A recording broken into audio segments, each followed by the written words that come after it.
A nuclear disaster and then power cuts. Safety is now Japan's #1 priority. And safety is exactly what investors see in Japan's economy. From government bonds to the yen, Tokyo's assets are the investment of choice in volatile markets. But investors could be underestimating risk.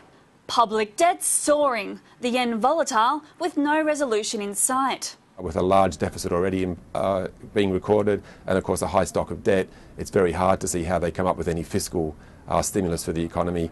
Authorities have some options for coping. The central bank's tipped to buy more of its own bonds, and the government's fighting to hike the sales tax. The income could help reduce debt. But ratings agencies are sceptical that Japan's making any progress.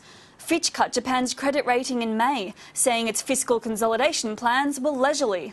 The BOJ, like other major central banks, is preparing for market turmoil if Greek elections over the weekend spook investors, sending them flocking to the yen.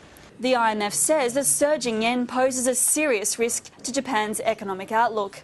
In the longer term looms the threat of capital flight. Most of Japan's government debt's held domestically, but investors may be lured abroad by higher interest rates and the promise of better returns. You could see sales of government debt in Japan that could trigger some form of crisis in public debt in Japan down the road. I don't see that anytime soon, but over the next few years, that's a risk. Without tackling this rising public debt, I think Japan in the long term is going to facing similar risk like peripheral Europe is facing now.